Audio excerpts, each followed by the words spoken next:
बिल्कुल ठीक ही कहा है कि अगर आप Adani, Ambani, Bill Gates, Warren Buffett और इनके जैसे कई अमीर लोगों से इनका सारा पैसा ले लें और आप जैसे दुनिया भर के हर एक इंसान में बराबर बराबर बांट दें, फिर भी कुछ ही सालों के अंदर वो सारा पैसा इन सभी अमीर लोगों की जेब में वापस चला जाएगा और आप फिर से वैसे ही बन जाओगे जैसे आज हो। और क्या आप जानते हैं इसके पीछे का सबसे बड़ा रीजन क्या है? The answer is assets. Robert Kiyosaki कहते हैं एक ऐसा इंसान जिसके पास अपनी नॉर्मल इनकम से एसेट बिल्ड करने की या पैसिव इनकम अर्न करने की स्किल होती है, वही लाइफ में ग्रेट वेल्थ अचीव कर सकता है। क्योंकि पैसिव इनकम देने वाले जितने ज्यादा एसेट आपके पास होंगे, आप उतने ही अमीर बनते जाओगे। और ऐसे ही 15 एसेट हैं जो अमीर को और ज्यादा अमीर बना रहे हैं, जिसमें सबसे पहला एसेट आता है कैश।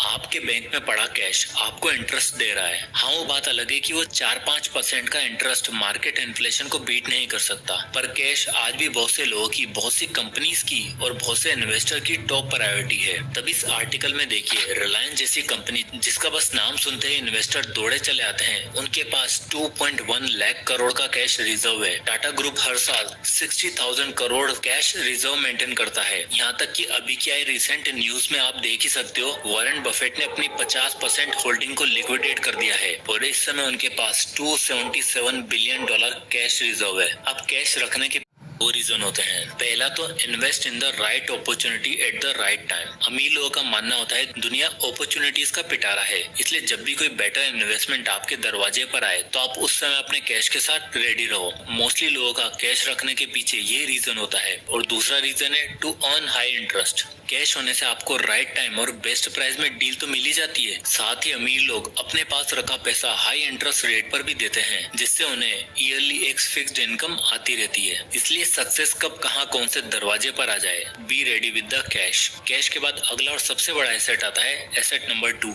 Real estate. अब रियल एस्टेट को सबसे बड़ा एसेट बोलने का पीछे मेरा दो रीजन है। Number 1, rent payments. हम में से किसी हर महीने एक फिक्स इनकम अच्छी नहीं लगती, वो भी तब जब हमें उसके लिए 8 से 9 घंटे काम करना ना पड़े, दोस्त के ताने सुनने ना पड़े और न ही निकले जाने का डर सताए। ये सब कुछ पॉसिबल है रियल एस्टेट से। आजकल जिस हिसाब से टेक्नोलॉजी चेंज हो रही है ना, उसी हिसाब से लोग भी बदल रहे हैं। आज की डेट में लोगों को घर सिर्फ रहने के लिए नहीं, बल्कि स्टूडियो खोलने के लिए, एजुकेशन सेंटर्स के लिए, पीजी रखने के लिए और इवन स्मॉल बिजनेस खोलने तक के लिए चाहिए होता है। तो ऐसे में अगर आप थोड़े स्मार्ट हो तो ऐसी किसी प्रॉपर्टी में इन्वेस्ट करके आप मंथली अच्छा खासा अमाउंट अर्न कर सकते हो। और इसी के साथ रियल एस्टेट का दूसरा एडवांटेज है द एप्रिसिएशन। देखो, जिस हिसाब से दुनिया की जनसंख्या बढ़ रही है ना, उसी हिसाब से रियल एस्टेट मार्केट भी बढ़ता जा रहा है। क्योंकि जितने ज्यादा लोग होंगे उतना ज्यादा उन्हें रहने के लिए घर चाहिए होगा, और क्योंकि इसकी डिमांड बढ़ती जा रही है, इसलिए प्रॉपर्टी के प्राइस भी आसमान छू रहे हैं। इकोनॉमिक टाइम्स के आर्टिकल में आप देख ही सकते हो कि बेंगलोर में प्रॉपर्टी की प्राइस में 10 से 15% तक का इंक्रीज हुआ है, दिल्ली में 12%, पुणे में 11% और हैदराबाद में 13.5% तक का एनुअल इंक्रीज देखने को मिला है। ये दिखता है कि रियल एस्टेट कितना वैल्यूएबल एसेट हो सकता है। अब बात आती है रियल एस्टेट इन्वेस्टमेंट की, तो आप इन्वेस्ट कर सकते हो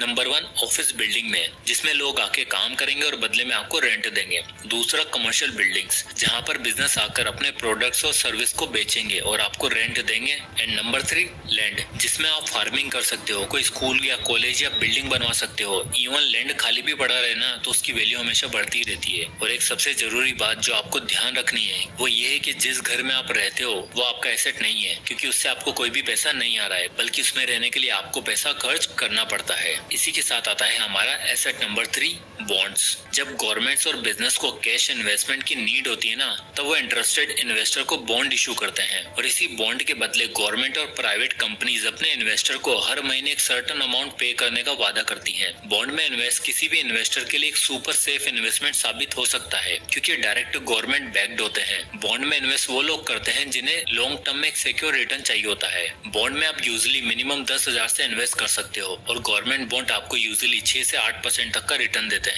वहीं कॉर्पोरेट बॉन्ड 8 से 12% तक का रिटर्न ऑफर करते हैं, बट इनमें रिस्क थोड़ा ज्यादा होता है गवर्नमेंट बॉन्ड से, इसलिए हायर इंटरेस्ट देते हैं। इसी के साथ कई सारे टैक्स सेविंग बॉन्ड भी होते हैं जिसमें आप इन्वेस्ट कर सकते हो, जो आपको टैक्स बेनिफिट के साथ साथ 5 से 6% का रिटर्न भी देंगे। अब अगर आप और भी ज्यादा रिटर्न चाहते हो तो आप चूज कर सकते हो एसेट नंबर 4, स्टॉक्स। दोस्तों, बढ़ती टेक्नोलॉजी और डेवलपमेंट ने इंडियन स्टॉक मार्केट को आज नई ऊंचाइयों पर पहुंचा दिया है। ऐसे में स्टॉक्स आपके फाइनेंशियल फ्यूचर के लिए एक बहुत बड़ा इंपॉर्टेंट रोल प्ले कर सकते हैं। स्टॉक्स आपको अलाउ करते हैं कि आप किसी भी पब्लिकली ट्रेडेड बिजनेस का कुछ हिस्सा या कुछ परसेंटेज ओन कर पाओ। और जैसे जैसे वो बिजनेस बढ़ता जाता है वैसे वैसे आपकी इन्वेस्टमेंट भी इंक्रीज होती है। साथ ही इन स्टॉक्स में इन्वेस्ट करने के दो फायदे भी हैं। पहला, डिविडेंड। कई कंपनीज अपने प्रॉफिट का कुछ हिस्सा हमेशा स्टॉक इन्वेस्टर को देती हैं, जो कि एक फिक्स्ड इनकम का बहुत अच्छा सोर्स है। जैसे कि आप इस आर्टिकल में देख सकते हो कि वॉरेन बफेट को हर हफ्ते $47 मिलियन का डिविडेंड मिलता है। और स्टॉक में इन्वेस्ट करने का दूसरा फायदा है स्टॉक एप्रिसिएशन। बढ़ती और ग्रोइंग कंपनीज में इन्वेस्ट करना स्टॉक मार्केट में सबसे बड़ा बोल्ड मूव माना जाता है, क्योंकि ये मूव आपके लगाए 10,000 को 1 लाख और 5 लाख और कभी कभी तो 50 लाख भी बना सकता है। अब आता है asset number 5, mutual fund and index fund. Stocks के बाद आते हैं म्यूचुअल फंड और इंडेक्स फंड। इंडेक्स फंड यानी ऐसे फंड जो देश की टॉप 50 और टॉप 30 कंपनीज में पैसा लगाते हैं। सेंसेक्स और निफ्टी 50 इंडेक्स इंडिया के दो मेजर इंडेक्सेस हैं। अपनी वेल्थ को इंक्रीज करने के लिए हर इंसान चाहता है कि वो देश की बेस्ट कंपनीज में पैसा इन्वेस्ट करे, और इंडेक्स फंड इसका सबसे बेटर ऑप्शन हो सकता है। रिच माइंडसेट वाले लोग इस बात को अच्छे से जानते हैं कि अपने काम के साथ साथ अगर कोई चीज हमें अमीर बना सकती है तो वो है अदर्स पीपल टाइम, यानी पैसा आपका, मुनाफा भी आपका, पर मेहनत दूसरों की। इसलिए इंडेक्स फंड में आप मंथली एसआईपी के जरिए एक फिक्स्ड अमाउंट इन्वेस्ट करके अपने लिए एक अच्छा खासा कॉर्पस डेवलप कर सकते हो। तो जैसे कि आप इस एसआईपी कैलकुलेटर में देख सकते हैं, अगर आपकी सैलरी 25,000 है, जिसमें से आप हर महीने 6,000 रुपए इंडेक्स फंड में इन्वेस्ट कर रहे हो, तो आप देख ही सकते हो कि 13% एनुअल रिटर्न की मदद से 25 साल बाद 1,36,00,000 रुपए आपके पास जमा हो चुके होंगे। So start SIP now. और अगर आपके पास डीमेट अकाउंट नहीं है तो फ्री में डीमेट अकाउंट ओपन करने का लिंक आपको डिस्क्रिप्शन में फर्स्ट कमेंट में मिल जाएगा। और आगे अभी जिनके बारे में आपको पूरे इंटरनेट पर शायद किसी ने बताया होगा, तो जल्दी से इस वीडियो को लाइक करें ताकि मुझे भी पता लगे कि आपको ये वीडियो पसंद आ रहा है। तो चलिए आगे बढ़ते हैं। अब आता है एसेट नंबर 6, इक्विपमेंट्स। अगर आपके पास कोई इक्विपमेंट है, कोई ऐसी चीज है जो दूसरों का काम आसान कर सके, तो उसे रेंट पर देकर आप अपने लिए एक पैसिव इनकम सोर्स बिल्ड कर सकते हो। जैसे कि एक डीएसएलआर कैमरा जिसे आप यूज ही नहीं करते, कोई म्यूजिकल इंस्ट्रूमेंट जो पड़ा पड़ा खाली धूल खा रहा है, उसे किसी क्लब या इंस्टीट्यूट में देकर मंथली रेंट रिसीव कर सकते हो। एक एक्स्ट्रा कार या बाइक जैसी चीजों को आप ओला, उबर के प्लेटफॉर्म के जरिए रेंट आउट करके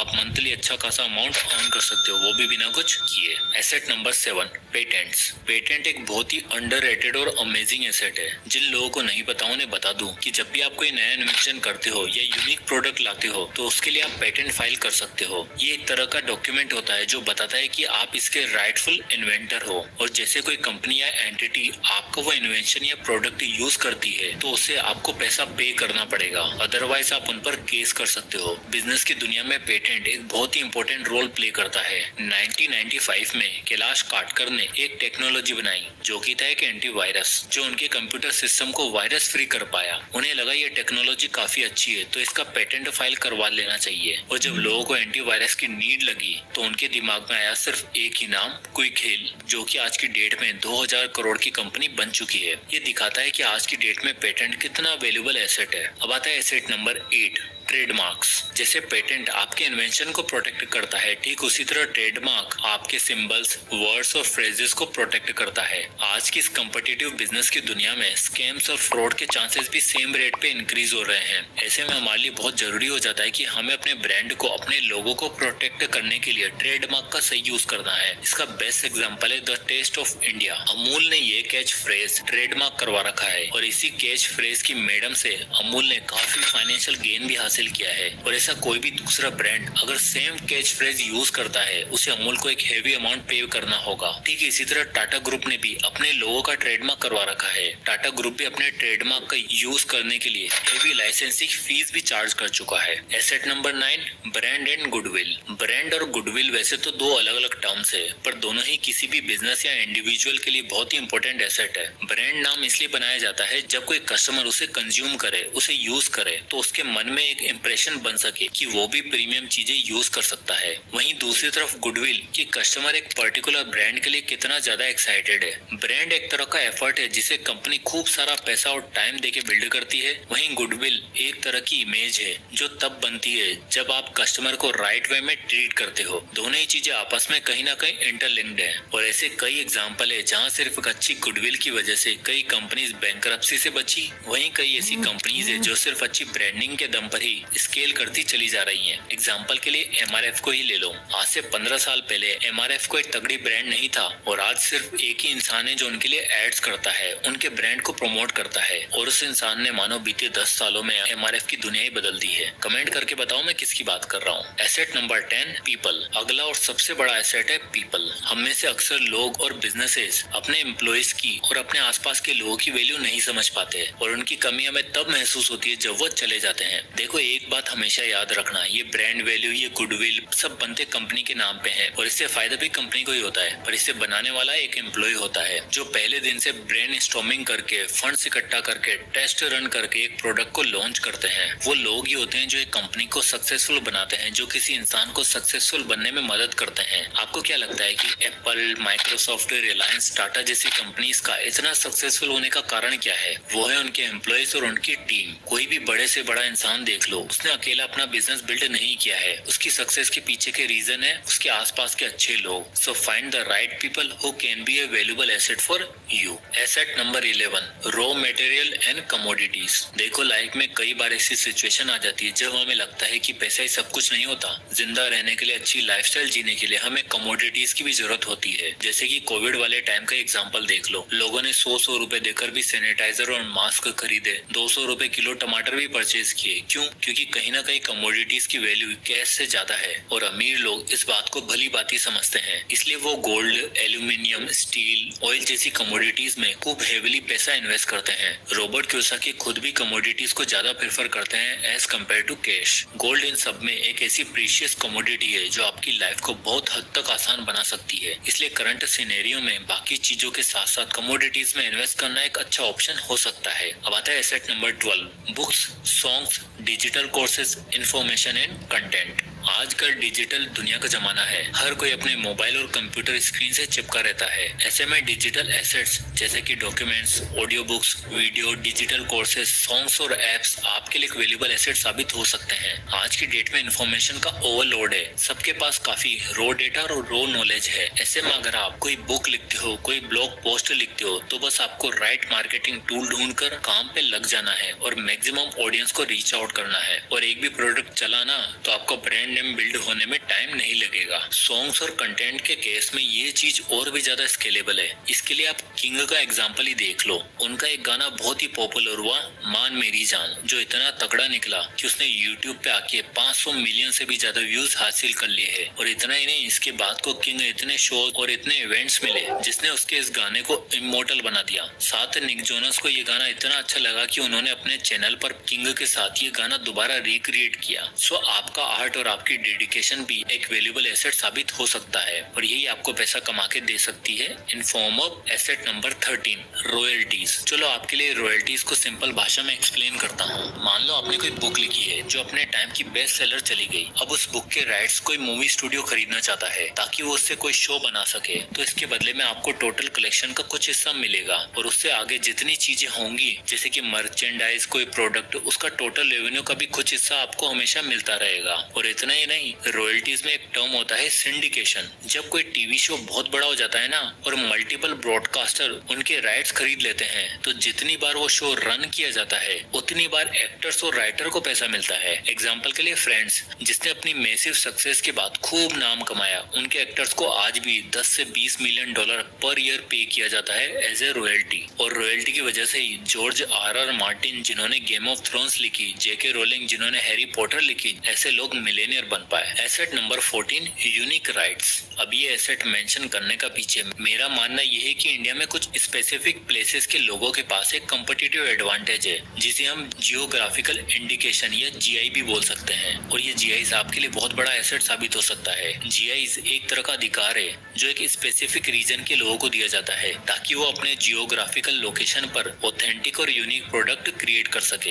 एग्जाम्पल के लिए दार्जिलिंग की टी प्रोडक्शन वेस्ट बंगाल के पास पास दार्जिलिंग में उगने वाली चाय को एक यूनिक फ्लेवर और अरोमा का दर्जा मिला है। ऐसा माना जाता है कि दार्जिलिंग के यूनिक क्लाइमेट और सोइल कंडीशन की वजह से ऐसी चाय पूरे इंडिया में कहीं नहीं उग सकती, और इसी यूनिक राइट्स की वजह से दार्जिलिंग टी आज की डेट में 300 से 400 करोड़ का एनुअल टर्नओवर जनरेट कर पा रही है। इसके बाद फाइनली आता है हमारा last and biggest asset number 15, first mover advantage proprietary business model. First mover advantage का मतलब है जब आप न्यू टेक्नोलॉजी और स्किल का यूज करके कोई नया इनोवेशन करते हो और उससे बिजनेस बिल्ड करते हो तो आप उस बिजनेस के सोल ओनर कहलाते हो और आपके पास होती है फर्स्ट मूवर एडवांटेज। बाकी बताए सभी एसेट में कोई एक चीज जो सबसे ज्यादा स्केलेबल है, जो आपको जल्दी से जल्द फाइनेंशियल फ्रीडम की राह पर ले जा सकती है, वो है बिजनेस। न्यू बिजनेस मॉडल हमेशा आपको एक कम्पिटिटिव एज देता है। मार्केट में कितने ही बड़े बड़े प्लेयर्स आ जाएं, लेकिन उस ब्रांड की लॉयल्टी लोगों के मन में हमेशा रह जाती है। एग्जाम्पल के लिए ओला का बिजनेस मॉडल ही देख लो। ओला के ओनर्स ने देखा कि इंडिया में टैक्सी इंडस्ट्री में बहुत ज्यादा सेचुरेशन है। लोगों को टैक्सी लेने के लिए दूर दूर जाना पड़ता है, जिसमें बहुत टाइम वेस्ट होता है। साथ ही टैक्सी ड्राइवर की ये दिक्कत थी कि जब वो एक सवारी लेकर जाया करते थे तो उन्हें वापसी में कोई ग्राहक नहीं मिलता था, इसलिए वो एक ही कस्टमर से आना जाना दोनों चार्ज कर लिया करते थे। ओला ने इस गैप को खत्म किया और एक ऐसी टेक्नोलॉजी बनाई जिसने उन्हें आज तक मूवर एडवांटेज दिया हुआ है। ठीक इसी तरह जीरोधा ने भी ऑनलाइन शेयर ट्रेडिंग और इन्वेस्टिंग के लिए लोगों को जागरूक किया और देश में इन्वेस्टिंग कल्चर चेंज किया। ठीक इसी तरह आप भी नए नए टेक्नोलॉजी और एआई का यूज करके अपने लिए एक ऐसा बिजनेस बिल्ड कर सकते हो जो आपको फर्स्ट मूवर एडवांटेज दे और आपके लॉन्ग टर्म फ्यूचर के लिए भी एक पैसिव इनकम सोर्स बिल्ड कर सके। सो दोस्तों, ये थे वो 15 एसेट्स। आई होप कि आपको ये वीडियो पसंद आया होगा। वीडियो पसंद आया तो वीडियो को लाइक करें और चैनल को सब्सक्राइब करना ना भूलें। और इन 15 एसेट में से कौन सा एसेट आपको पसंद आया है कमेंट करके जरूर बताएं।